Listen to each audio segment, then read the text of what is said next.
and welcome back to another episode of Travel Tech Talks. Today I've got Serko's head of AI, Andrew Revell, with me to give me a bit of a background into AI's trajectory over the last 20 years and why it's currently the hottest topic in tech. He'll also be sharing some insights into how Serko's vision for AI in the travel technology space and how it's already shaping our product roadmap. So buckle up, this is an episode you won't want to miss. Before we kind of jump into the main event, as it were, when we were setting up and discussing about doing the podcast and reviving it, there's a list of topics that we go through and have a look at. And first and foremost was AI at the top of that list. And I'll admit that I was very dubious about tackling this topic. And that's because it comes from a place that I don't know enough about it, frankly.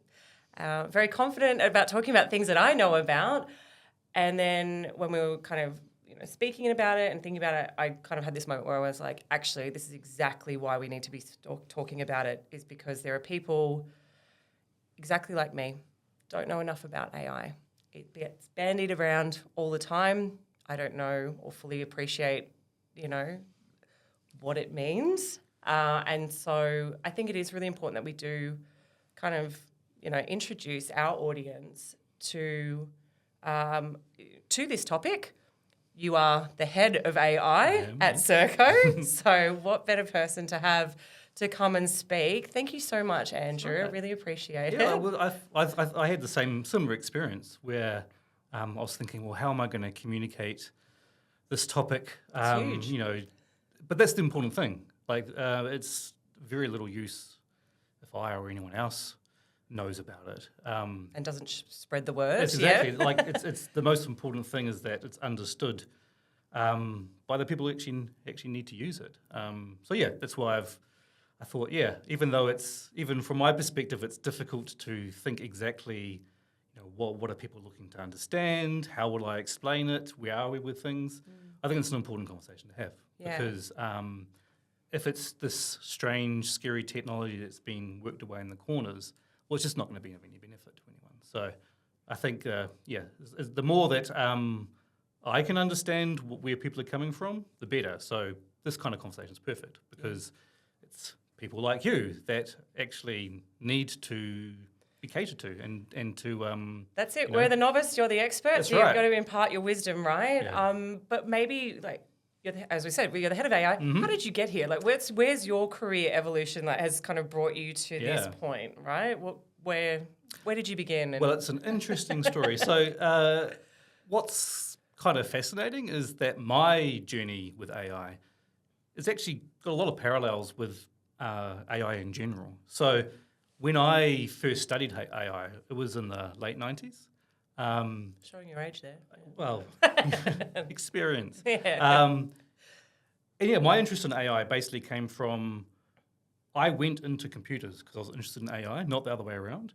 So, so I was, as a teenager reading about various topics and came across books that explain some things. And I thought, this is fascinating. This is exactly what I want to do with my life. So I went and studied AI at university. But the thing is that at that time, AI had reached a point where progress had essentially slowed and was virtually non-existent. So there'd been a long period of really interesting developments, but they were very small and sporadic and very hard to apply to real life. So there'd been a lot of things like chess playing AI and very limited but impressive advances. But they had never really translated into impacting people's lives. Yeah, right. So when I had studied, there were very few opportunities. And I actually attempted to study a couple of times. In fact, the only real person I'd ever heard of that had made a career out of it actually grew up down the road from me in Rotorua. But aside from Rotorua, aside from him, it was a very the progress was there academically, but it had never been transferred into real life. So not much a career for it. So I went and became a product engineer, doing all sorts of things. Worked overseas for a while, websites, mobile apps. But what actually happened is about 3 or 4 years ago, suddenly that AI winter, which they call it. I like that terminology. Yeah. AI and there's winter. been many of them. Lots of promise and then it would stop. Lots of promise and then it will stop. But actually progress really started to accelerate, which in a way peaked with ChatGPT coming out probably 2 years ago. Yeah, right. So that caught my interest again, and so now I'm back in it. So just a brief 20-year gap in between. So I'm now studying AI again. I'm head of AI at Serko, and so this is, for me, the culmination of what I always intended to do. It's just that I sort of had to wait for the world to catch up. Wait for the winter to be over. Yeah, so thaw as it will. A bit of a wait, but largely no regrets. Or other than the fact that that guy that grew up down the road from me actually started a company called DeepMind, and they sold to Google for $400 million. So that was a pretty good incentive. Possible financial incentive? So in a way, that's like, if I'd stuck with it, maybe that would have been... Probably I would have had that $400 million, yeah. So other than that, I'm all for it. So, yeah, because the advances that have happened in the last few years, I honestly never thought I'd see in my lifetime. Like what kind of things are we talking about? Yeah. I know you mentioned ChatGPT, but what other things are So, I mean, things have been sort of trickling into usage all along the way. So, if you look at things like spam filtering for email, that's all AI. There's things like financial fraud sort of checking. That's all done with AI too. Right. Okay. Anything where the volume of what you need to do is far too high for humans to do, and the sophistication is too complicated for standard software. Because it's interesting, like you say that about that makes sense to me. Like now you said that things like fraud checking and things like that. That of course it has to be something. I've never really kind of thought about like a general real life application, and that's really interesting. There's all sorts of other things as well, like. Anytime you're on Netflix, most of what's been shown to you is due to AI. Call that like an algorithm, right? Yeah, Similar concept? Yeah, it's algorithms that go beyond simple if this, do that, if that, do this. Like normal software is just a whole lot of rules, really. But what AI generally, and there's different types, but the machine learning type of AI is all about finding patterns in data and then using that to then do something new and interesting from that. So the example with, say, spam detection is that, looking through what you know to be spam, what you know not to be spam, you can train something on that, and then it can very quickly use that information. And you can't necessarily write that down. It has to learn it from the information. So that's one variation of AI called machine learning. Yeah, right. And that you see that everywhere. I mean, we've got it in our product today, right? Like there is machine learning elements that happen through the Zeno platform. Yeah. I'm interested, just, what you're talking about and what you're describing. AI has real general world applications. And it kind of sounds like it, well, not kind of, it has been around definitely for a while. So. Probably the thing to understand about that is that until a few years ago, you had to really be a big company with one goal in mind and willing to invest a lot of very specific investment to do that one job. So things like, an example being something like what Netflix did for their recommendations. They built Netflix recommendations. That was from the ground up. And you'd need very specialist staff and a lot of data and all those sorts of things. So, and things like Google Photos, which is very impressive, and Google Translate, they were built to do that. Yeah. So unless you are Google and you had... Or Netflix. Yeah, had Netflix, and you had an incredible amount of resources and the opportunity to gain that back, all that investment. Yeah, right. You're really frozen out. There's not many companies in the world could actually utilise that because you need experts and you need a lot of money and you need the scale where you can actually take that investment and get something out of it. So Google Photos and Google Translate probably were the ones that made me really go, holy moly, we're getting somewhere. Because Google Photos, you type in lemon, and if you've taken a photo of a lemon, it'll show you a photo of lemon. I love that. Yeah. And I've never said this is a lemon. Yeah. But it's been able to be trained on data. And because of such a huge scale, the investment they put into that is worth it. Same with YouTube. So a lot of social media, most of social media operates on AI. What you see, how it knows it's relevant to you, taking your content and sort of understanding it, that's always been AI. So that's what in our common life we see a lot of. And what was the kind of, I guess, renaissance point. Wow. Yeah. You're saying sort of it wasn't this, resurgence a couple of years ago. What was the So that it had been building, right? So these specialists, but still, available to consumer use cases, had been building up. But what really made a difference is that Google, again, they really have been at the forefront of this. Yeah. They essentially started to ask the question, can we make systems that don't just do things like this is a lemon or this is spam? Can we actually make systems that, given text, can make text that's very similar to it? And this is the emergence of what people call generative AI. So the stuff I was talking about before tends to be called classification, or you're basically taking something and saying, this is this, this is that. But generative is quite different. It takes all of its understanding of something and creates something new. So that's why you get things like ChatGPT, where what it's actually doing is you're typing in something, and then it's guessing what should follow from that. So, and that took a few things to come into play for that to be possible. And it really was a huge amount of data. So at that point, it became practical to basically take the entire internet and all books and almost anything you can think of, and train a model to say, this is language. From this, create an understanding so you can actually then create your own text. So you needed a lot of data, but you also needed a huge amount of computing power to do that. So this is the whole GPU availability in cloud computing. And then there had to be the techniques, the new ways of doing it. So that all happened together between about 2017 and 2019. And what that created was suddenly AI could produce its own things. And what was really strange about that is that in the process, it looked like it could basically think things through. So in order to be able to say what good text would come next, it needed to understand how language worked. And in the process, it kind of resembles thinking. Yeah, and it's so commonplace now. Yeah. I was at a children's party and speaking to one of the parents who was hiring someone for their team and had ChatGPT write them an entire job description. Sure.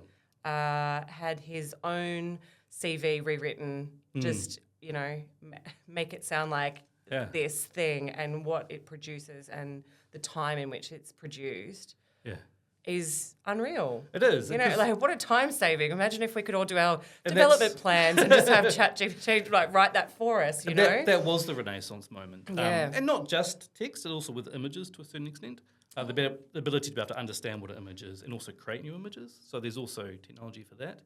But that ability to basically take all of that huge amount of training on every bit of text that we can find, plus what's called the prompt, which is that extra little bit to say, hey, in the context of all of that knowledge of text, if I just add this in and basically say, could you use your knowledge of text for this? And then it's able to say, right, I will now essentially predict what I think is a good example of my training plus this prompt together. And people largely expect that to be the end of it. But the really interesting thing is that in the process, it's able to think about things, reason things, and solve problems. And that's what has crossed over. Yeah, right.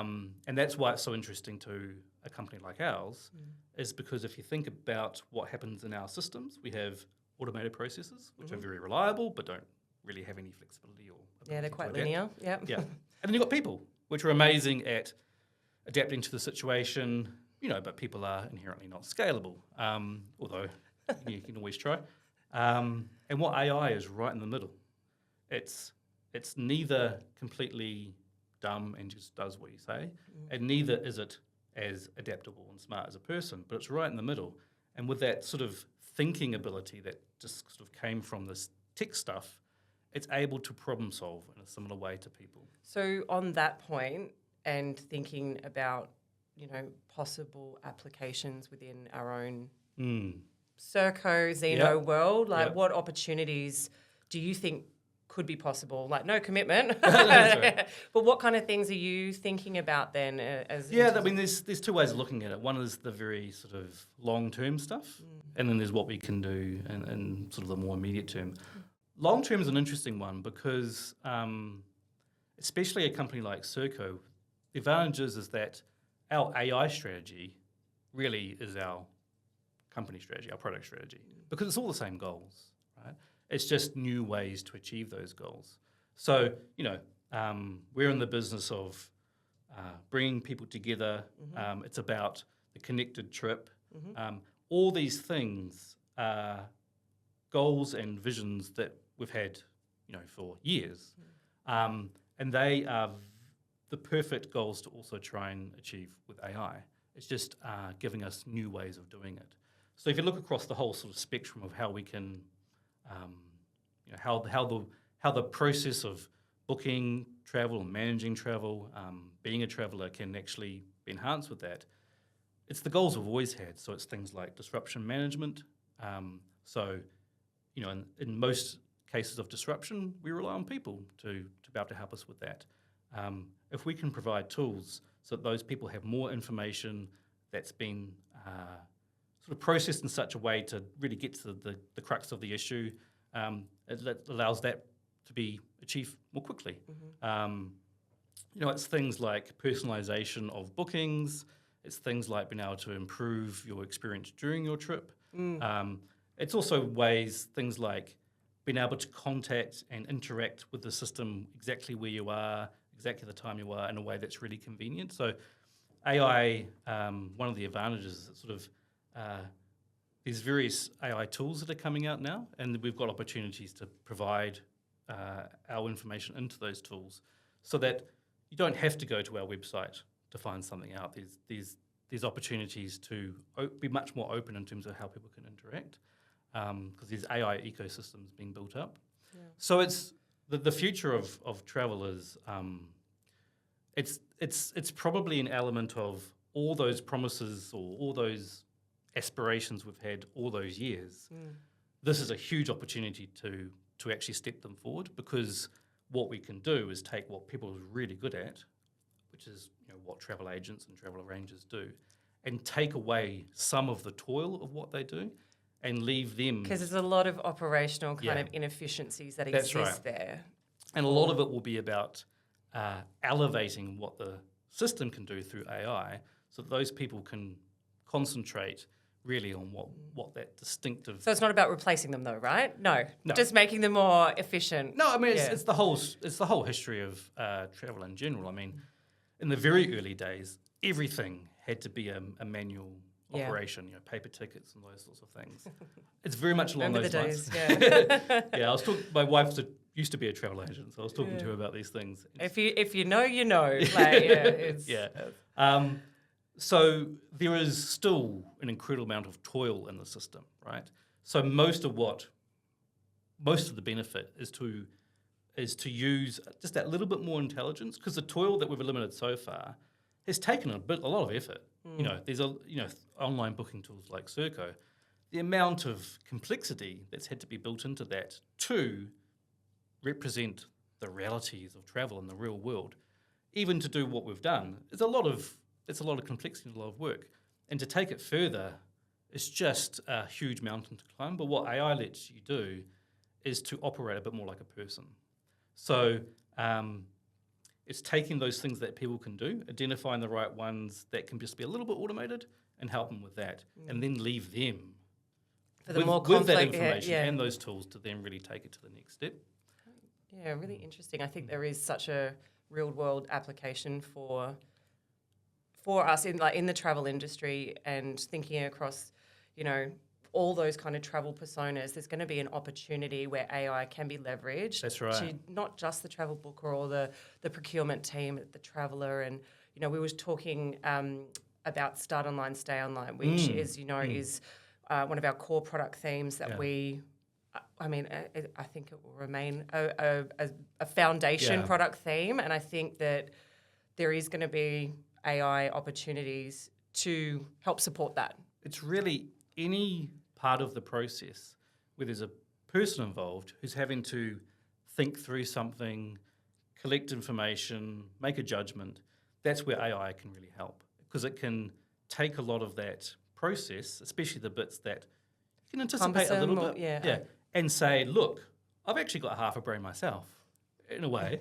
I can do a lot of that pulling together, getting things in the right context, and then saying, right, now you can make a decision in a much more informed situation without all of that constant trying to get enough information together to make that decision. So there's all sorts of parts of our process, or the process of travel in general. We can just insert those little bits of assistance. And it is assistance. Yeah, you know? it's not trying to take over. No, exactly. It's just trying to say, look, there's a job to do. If we're just a little bit smarter with how we collect and present information, your job's easier. Yeah. And can I put you on the spot and ask whether there's any immediate applications that you're thinking about? We're talking about future state, tying in with like our guiding principles, but is there anything? Yeah, so I mean that's the challenge, right? Is that it is one of those spaces where if you look far ahead, it's oh my gosh, the opportunities are enormous, and you think, well, what do we actually do now? Yeah, because probably the first thing we're doing is acknowledging the fact that this isn't a standing start. That there has been developments that have come before. So our first priority really is to get the right partnerships in place. So because you mentioned an ecosystem of AI. Yeah. So where there's technology partners, there's travel industry partners that really can help us. They either have had a bit more of a history, doing things like recommendations and things like that, or they're really at the forefront of what's come along most recently. And we're experts on what we do. They're very much experts on what they do. And coming together. So coming together, right? So it's having that, I guess, that realization that this is going to be a partnership. So based on that, there are some immediate things. I think one of the things to acknowledge is that, especially in business travel, one of the main distinguishing factors that we have is that we are focused on that connected trip. So if you look at, for example, the difference between managed travel and the suppliers in the retail space, all of the forces of their business is pulling them apart. They're in competition with each other.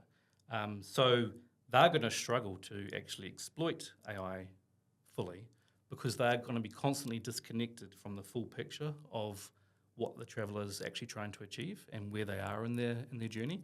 Whereas in a managed travel space, the opposite forces are at play. It's very much a service that is trying to be provided to that person. So that's where managed travel is really going to have a huge advantage over direct sales and so on. Is that they're going to constantly be fighting the fact that they don't have the full picture. They can't get an understanding of what the traveller or their range is trying to achieve. So we're taking that and acknowledging the fact that an important element is the policy side of things. So in this world, we're trying to really do two things at the same time. Get the traveller what they want and satisfy the goals of the company in terms of their travel program. And so in the middle of that is policy. And so that's one of the areas we're going to focus in, is making it far more making policy easier to access, easier to understand, easier to change and easier to apply, because there's a lot of knowledge built into that policy. And if we can communicate that in a way that's more relatable, intelligent, and understands the context more. I think that would be welcome. Policy is complex, and the administration side of it and the application side of it can be really cumbersome. And in the short term, are we going to be able to eliminate it? No. But we can make accessing it and applying it and changing it easier. Really, I think that would be pretty welcome. Yeah. And a lot of our ideas are along those lines. It's acknowledging where we sit in the space, which is connected, and that's a huge advantage because the more data you have and the more it's pulled together into one story, the more you can layer this intelligence on top and really understand the situation and really apply it. So another side is really making sure that we can capture the most amount of information we can.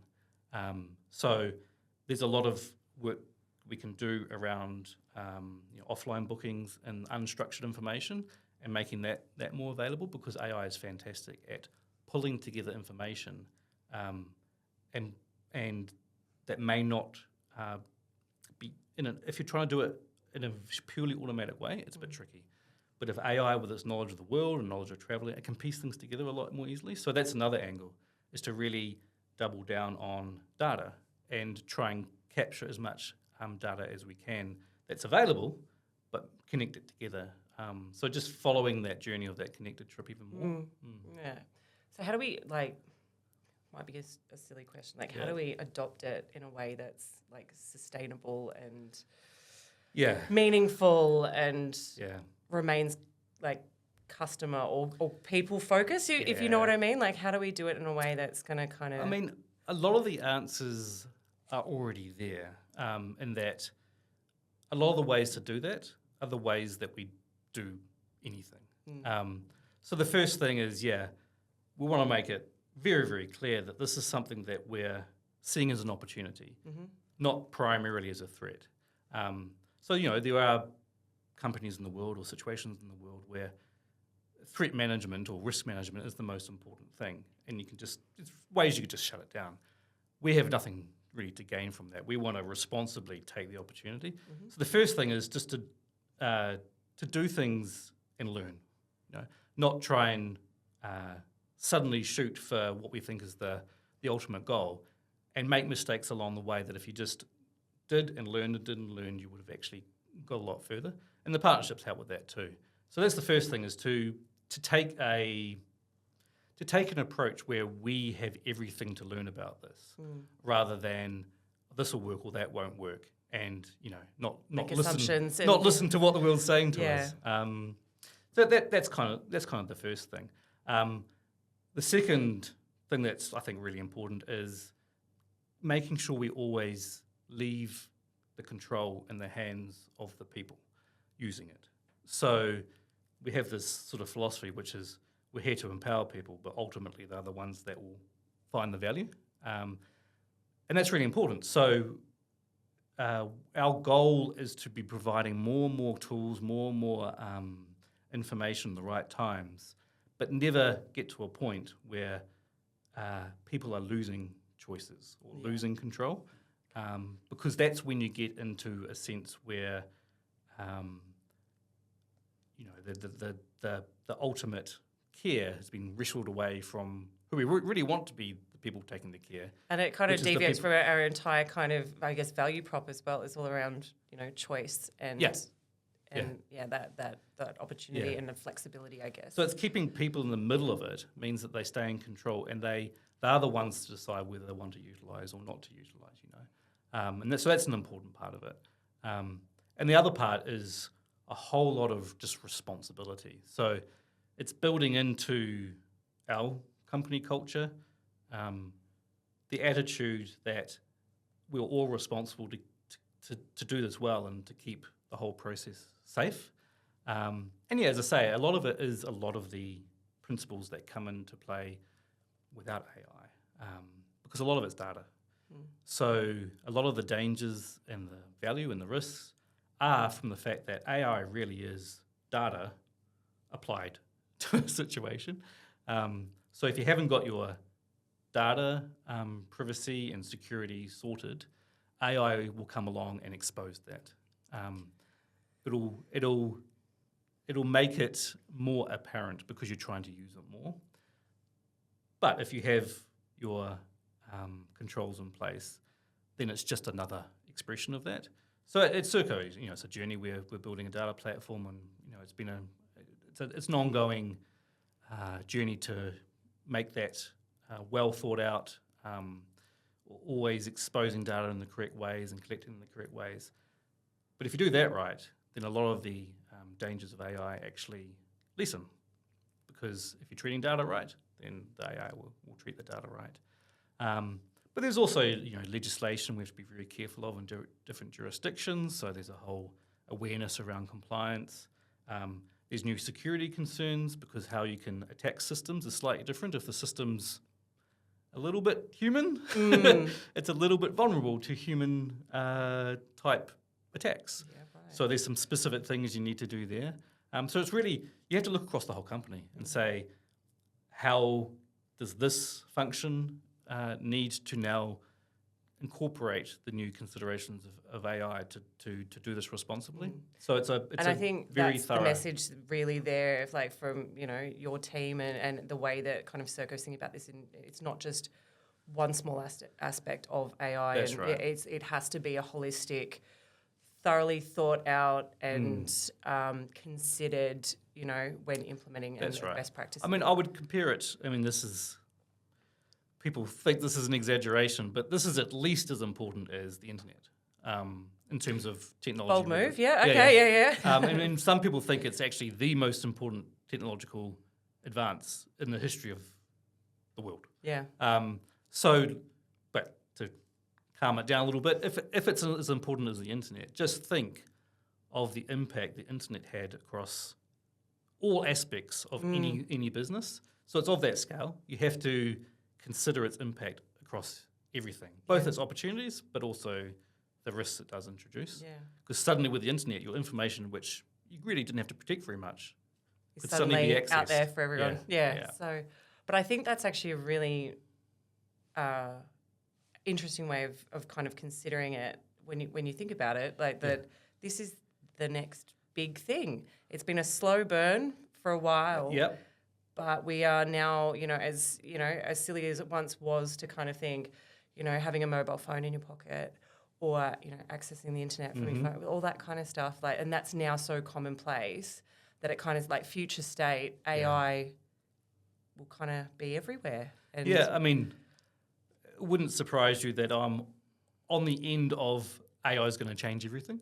Yeah. There's different opinions. Yeah. Some people think it's going to change only some things, and some people think it will change everything. I think it's going to change everything.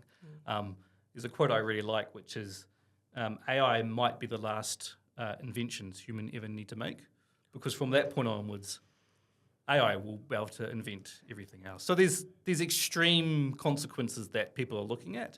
But there's also one of those classic things where people underestimate what's going to happen in 10 years and overestimate what's going to happen in 1 year. Yeah. So there will be a huge change, but I think we're already experiencing it. It will happen strangely slowly. Incrementally until suddenly you notice that things have really been adding up. Yeah.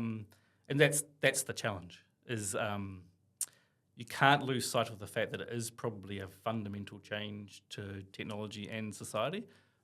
But tomorrow is going to be very similar to today, and it's especially as a company, is working in those two mindsets at the same time and knowing how to make progress and not ignoring it, because if you ignore it, it's going to be You're left behind. Going to be left behind. Yeah. But it doesn't mean you have to freak out and chase the shiniest thing because you're afraid that next week you're going to be seen as behind. It's very much understand it. And future-proof, right? Create a mindset of just learning. Yeah. Understand that at every stage you've got to be just mindful of what the risks you're incorporating, but just keep at it because it is going to be a huge boon in the travel industry. I think it's a massive potential. It's just such a human-to-human connection that if you can just make that the technology side of it just a little bit more human as well, you're just opening up a huge amount of opportunity to just really make travel so much more of a better experience. So it's a massive thing, I think, for our industry. Yeah, for sure. Hey, thanks for sitting down with me. This is good. amazing. I like just having those insights, and like I said before, absolute novice when it comes to this, and there's like a level of, I guess, comfortability and comfort even in my own mind that we are focused on the right things, and that this is an opportunity, as you said, for growth, and we are future-proofing. Well, yeah, I hope I've demystified it, but also shown that, the potential really is very huge. Yeah, awesome. Thank you so much, Andrew. Okay. Appreciate it. Thanks.